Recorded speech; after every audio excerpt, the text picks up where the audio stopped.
Hello, hello. Welcome to Walk the Dog Cinema. I know it's been a while. Here's the Roca. Though she hasn't missed her walks, we have missed talking about movies. And I know it's been some time since I last did my last one on The Hobbit.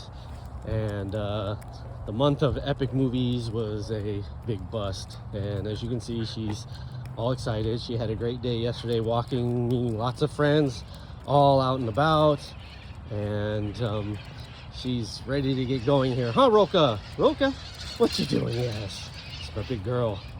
So we get down to it with a new month. It's beyond April Fool, so we'll get started. So shifting gears, I kind of didn't even do a end of the month review.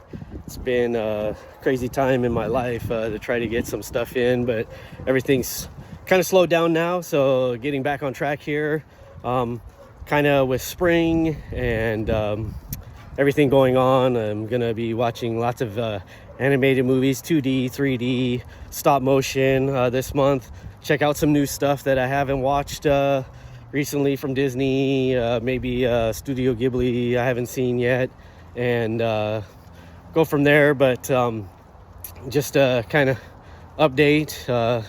This is a vlog, not just about movies, but documenting, life as it comes and where you're at to maybe look back one day, right? And, I take care of my 95-year-old grandmother, and that's why I haven't been posting about any movie reviews or anything, but, I take care of her as a caregiver, plus have a job of my own, trying to do this too, and just other little things in life. Come at you fast and hard, but my 95-year-old grandmother, she had a stroke, and amazingly she survived it all. I was with her the whole time. She had it in front of me, ambulance, everything, and it's just been a crazy couple weeks since it's happened to kind of get her back on track. She's doing good, actually on one level much better than what she even ever was for the last few years, believe it or not. So she's a tough cookie, and she's coming through, and but with a busy life, don't get a lot of time to watch movies. Finally got some room to do so that's going on, plus moving stuff in the store. It's all sorts of crazy things and every stuff, just with life in general. And so I was happy to finally get to sit down, and always wanted to do this since it is the start of spring, kind of the ultimate spring movie within animation. What this is all about, Bambi, from 1942, Walt Disney. Haven't watched it in a long time, but it is one of my all-time favorites, especially for its simplicity and how Walt got so much out of so little. And there's a lot of good things to talk about when it comes to Bambi. Like I said, just from an artistic standpoint, it's, you're never going to see anything quite like it, even in today's age with technology, anything. I'd put this movie up there with anybody, to the art and the characterizations. Yes, the story is simple, and I'll touch upon that. But I'd put this movie against anything in today's realm, against 3D or whatever, and it doesn't even come close to so many things. And so, yes, it's one of my all-time favorites. And I know I touch upon reviews with movies positively. Obviously, movies that I've seen before, generally speaking, I'm going to enjoy and talk about them, right? Negative ones or ones maybe I haven't seen.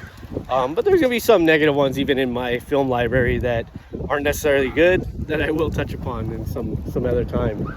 So I like positive reviews, but I just kind of want you to remember what this is kind of about, and that's to really look at film differently. I do some studying up on film, but really, I want you to see it from my point of view and how I experience the art of it, right? These are opinions, and I may necessarily not be right, but that's not the point. I just kind of want to evoke something from you. So when you see a film, how's it transfer to you emotionally, right? And Bambi's one of those good ones for me that sparks a lot from a personal standpoint. Even though, yes, they're deer, there's some stuff in here that I transfer from my life to the film, and so it may resonate differently with me. But I just kind of want you, as I go through this, to think about, why does it affect you, and what do you see from it, and the interesting aspects of that. So Bambi's a good one, and like I said, it's not a time waster. It's a really good start from any Walt Disney film. I'd see even more so than Snow White, and watching that, this is, for me, besides Fantasia, from an artistic standpoint, this is kind of Walt's pinnacle from an artist standpoint, when he kind of started scaling back because of World War II.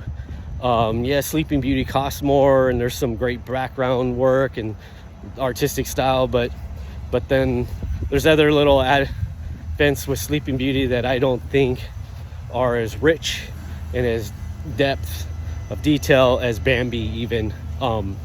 It's a marvel. This and Pinocchio are like the coup de grace of that Disney in that time frame. And crazy thing is I'm gonna say, like, nothing's come close in the history of animated movies, except maybe some Pixar with Toy Story 2. Toy Story as a movie from 3D is pretty great, but like Toy Story 2, Wall-E, maybe even Up, within the rich textures and stuff like not even, hasn't been touched. So now that I've got that out of the way, Bambi, right? And I'm sorry if I'm a little long-winded here with that, but I'll probably end up touching on even more things. But okay, so competing with some motorcycles there, there's no way you're gonna hear what I was gonna say. So the great thing, the first and foremost that isn't used in today's age, they use computers and stuff, is the multiplane camera. And I will contend that this movie has some of the most amazing shots of any animated film with the use of this multiplane camera. And if you don't know about the multiplane camera, Disney, Ivyworks, and all that, they came together and put this camera together that can give you depth of field from a 2D picture by using, backgrounds and foregrounds, and putting it on different planes for the cells, and giving this really rich texture. You really have to set it up wonderfully.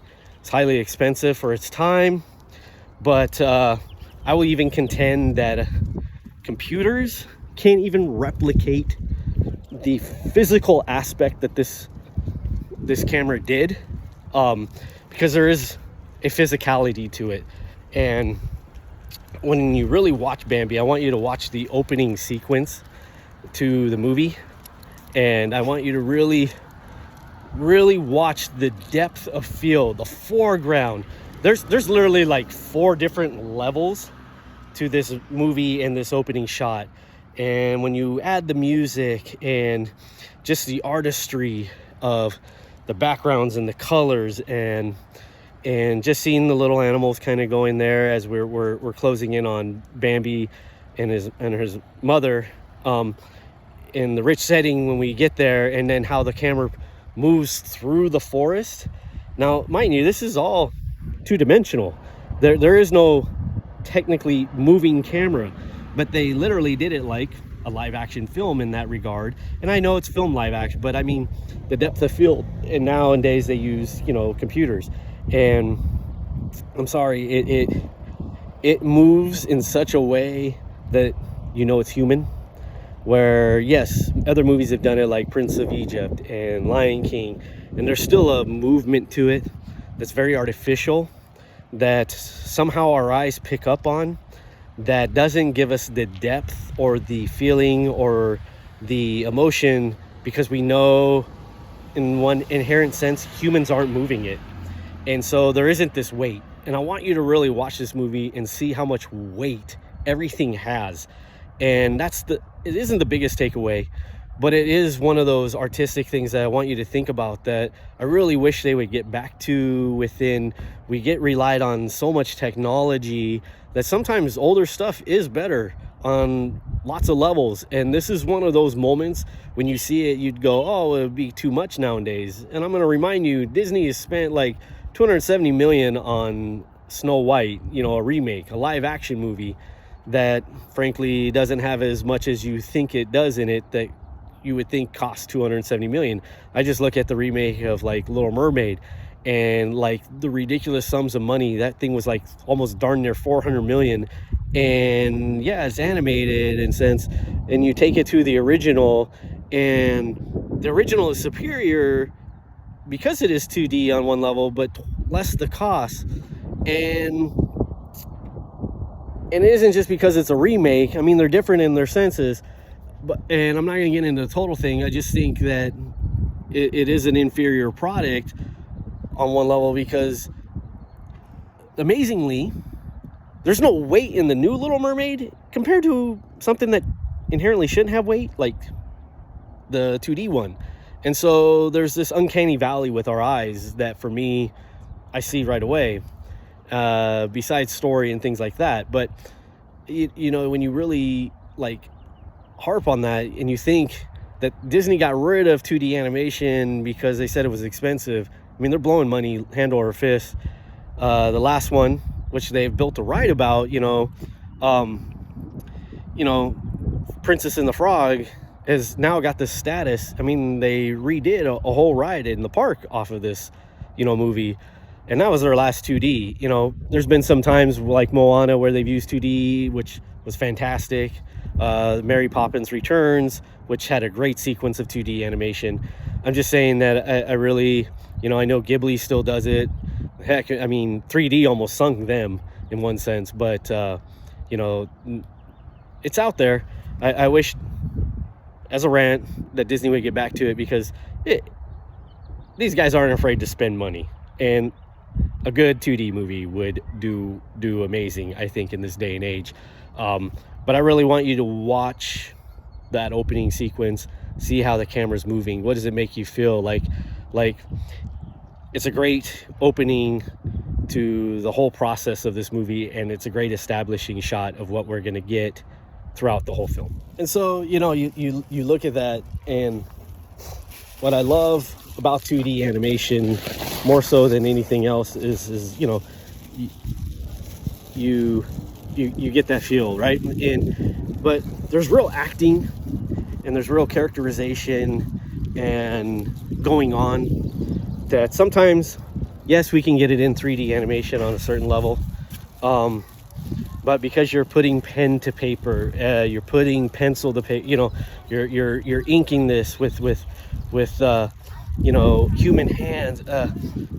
There is a performance going on, like the voice actor. There's a performance from the lead animator, and each character in Bambi has their own personality based on the animator's acting ability, right?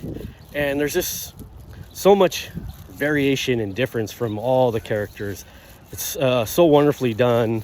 If you really wanted to study which animator did which character and took care of and animated, and you then watched other films that they also animated, it's kind of like Andreas Deja when he did some of the biggest villains of his time for the Renaissance, like Scar and all that. You can kind of see the same acting qualities, even within some of the little bit different art variations, and a lot of that gets missed. I think old DreamWorks did a heck of a job with the Shrek films in that personality, where there's some distinct, from 3D animating purposes, and the same thing with some of Pixar's early stuff. I think a lot of people have gotten away from that and just kind of letting the computers do their thing on a certain level. So, Don Bluth, which I'll touch upon, is fantastic within that realm, within his movies too. Ralph Bashki, but really watch Bambi, see how each of the different, Bambi, Thumper, Flower, the mother, the prince of the forest, like how they all behave. Even Friendly Owl, these are different animators, and you really see the acting coming out, with the ears, or how someone looks, even Feline, when everyone's getting Twitter pated, those sequences. But it's something that kind of gets missed with 2D animation, that the hand animators really are the actors, and yes, you have the voice actors adding their part, and there's this great collaboration between the animator and the voice actor to create a character. But make no mistake, there's true acting going on here. It's just a different form, and I really want you to think about that it's amazing when you really look at it at that ground level, what these artists do. It's truly astounding, amazing stuff. So I love the simplicity of Bambi. It's about a little boy, basically, if you were to look at it, it's a little boy growing in to be a man. That's it. It's really, man versus himself, within a nature setting. You could say it's man versus some environmentalism in that sense, but this time, because we're taking it from the POV of the deer, man is the enemy. They're nature in this. They're the force of nature. They're the force of chaos, in terms of the hunters. And we get the great setup that we see Bambi being born. That comes full circle to the end. Again, I'm going to give away spoilers here. If you don't know about Bambi, I'd stop now, because I'm going to get into some things. It's a short movie, so it's going to go pretty quick here, but yeah, we're going to get into it. So you have this, and everyone in the forest comes and acknowledges. We get to meet Friendly Owl, and we get Bambi's name. This kind of same sequence was used in The Lion King. So Bambi did it first, but it's done with equal effectiveness. The rich details. We get to see Bambi getting up on his feet.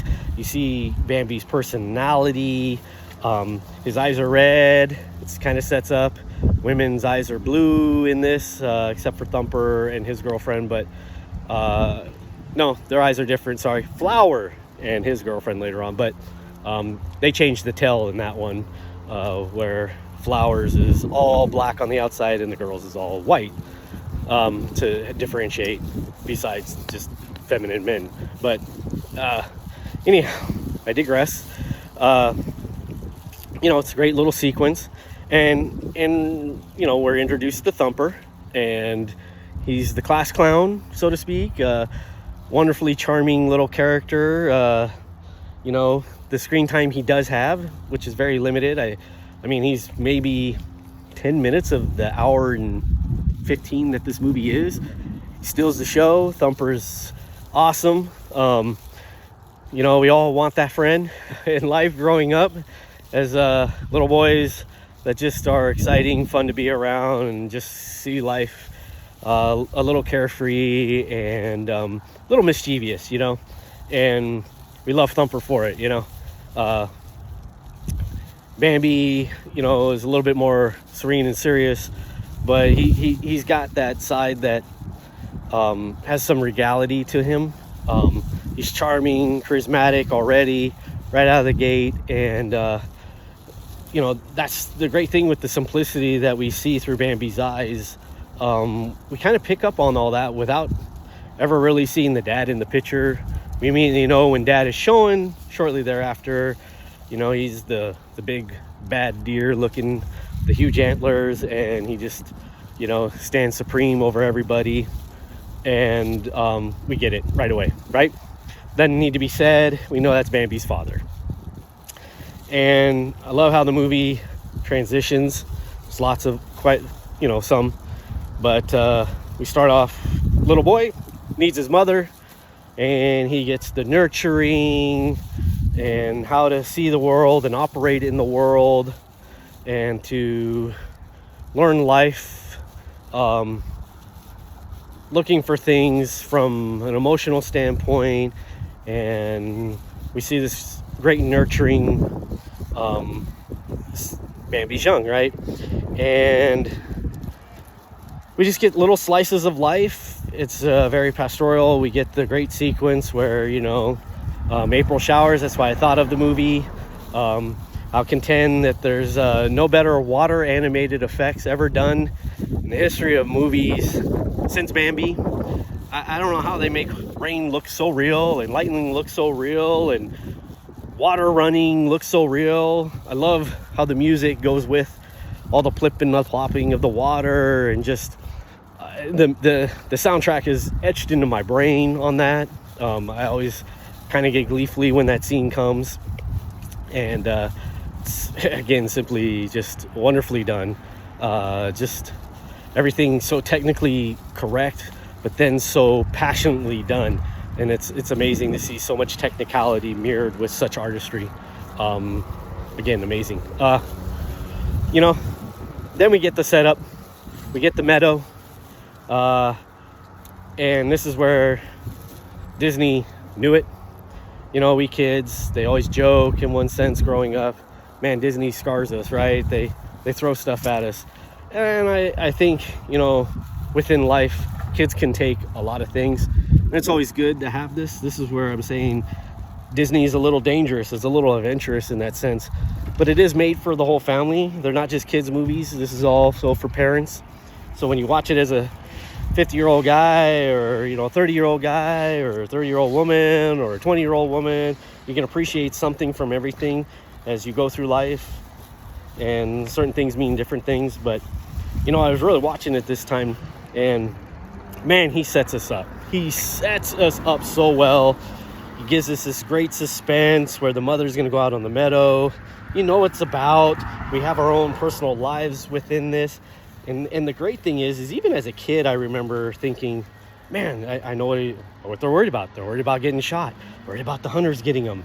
And there's this anticipation with that. Like, oh, they can't shoot Bambi. They can, and that's where our mind goes, right? And there's just this great scene, and deer are having fun out there and everything. And then the gunshots come, and Bambi and his mom get away. And it's a thrilling sequence. It's wonderfully done. It sets up Bambi's father coming to look at him. We get the winter scene with Bambi and Thumper. That's a lot of fun. Right before that Bambi's out there experiencing winter, having fun, trying to ice skate. And again, we're being lulled into what's coming to punch us in the gut and flip us on our head and deal with death, right? And we get the winter scene where Bambi complains that he's hungry, and mom, as any good mom, needs to feed her child. And so she decides to go out on the meadow where there was some grass that's broken through the winter melt, but it's still very winter. And there's a lone hunter out there, and she knows it. It's all set up beautifully. They run off. You hear the gunshots, the same kind of gunshots, pew, pew, pew, that are the same as before. But then we hear one gunshot that is completely different. I never picked up on it, except subtly maybe, but there's this resonant blast. Boom. It just sounds like death. And I kind of marveled that I'd never recognized that it went from pew, pew, pew to this thunderous gunshot. And you immediately know from that sound that what has happened. I mean, I think a response as a kid is different in one sense, but we instinctively know something was off because of the gunshot. It's very subtle. It's almost subconscious. As an older person, you appreciate the art. You really are looking, like I'm looking for it, obviously, or just something different. And then you see it and you hear it and you're like, oh my gosh. And that scene, I bring my own personal baggage with it, but losing my mother at the age of 7, it still resonates. You know, I think it's always something that's going to hit hard, but as a kid, you know, kids are resilient. And it's really Bambi's move from being a little boy. His dad now comes up to him, "Come with me, son." And now it's his dad's turn to make him a man.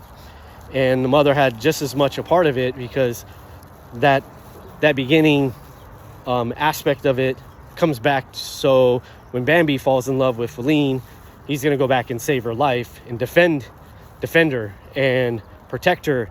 And that's all his mother's doing. And his dad's given him other wisdom to how to be a man in that regard and take care of the forest. And those are the subtle little hints. We don't see it, but that's what's there. And I love that about Bambi.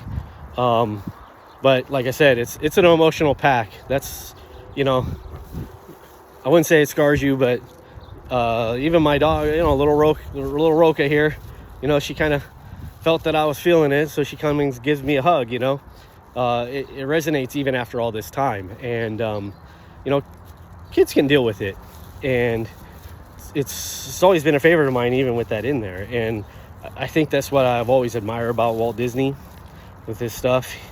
He'll touch upon those themes. You know, Don Bluth did it. You know, and when you kind of move into some other territories with stuff, you know, and you're just kind of doing stuff off of not challenging people, you know, that's where we get blandness on a certain level. And Bambi challenges you, you know. We then cut into another sequence with the multiplane camera, you know, full spring and bloom, happy music after this really sad moment in life and winter and desolation. Now we're in rebirth and colors and spring, and everyone's in love, and it's happy music. We get reintroduced to Thumper, Flower, Bambi, and Bambi's masculine and buff, and he's got his antlers, but he still has this nice demeanored voice, very debonair, very much his mother in that regard, unlike his father's bass. And that's a distinction, very subtle. You know, we get Thumper, who kind of looks like an old wise man because he's just been partying it up. And then we get Flower, who is taking care of his beautiful self. And the irony of that, you know, he's a skunk. And I like the dichotomy of the three friends. They get Twitter-pated with being told where Disney has the birds and the bees discussion in a very family-friendly way, but he still addresses it with animals. And it's a cute sequence where they all fall in love. And then we get the last kind of main parts where another deer approaches Bambi and basically is gonna steal Bambi's girl Feline from him. And there's an implication of rape here, sexual assault, kidnapping. Like, you know, yes, I'm putting something on that kids won't necessarily see. They just know, oh, that's a bad deer. But as a, you know, 50-year-old guy kind of looking at it, you're like, wow, I can infer that. There's voice inflection with Feline there that I kind of didn't pick up on before, but it's there. And you know, she screams Bambi, and she doesn't want to go with this deer. And yes, they're using something that happens in deer society and putting on human emotions. Of course, we're supposed to, you know, articulate or have that feeling. This is about a boy becoming a man, and Bambi's got to protect his girl. Isn't to steal her back and fight for her in that sense. No, this deer's taking what's not his, and she's made it known. And Bambi's got to kick his ass because he ain't gonna do some. He's gonna do some unsavory stuff to her. So that was the real inclination there, and it's a wonderful setup scene, you know. And then we get the fire. Bambi goes back to protect Feline, and everything happens ever after. We get full circle. Another great closing shot with the multiplane camera, full circle. Bambi takes over his perch as he has twins that are born to Feline, and we've come full circle in an hour and 15 minutes. Great movie. I hope you all enjoy it. If you give it a watch, Bambi's amazing. Enjoy. Talk to you all later.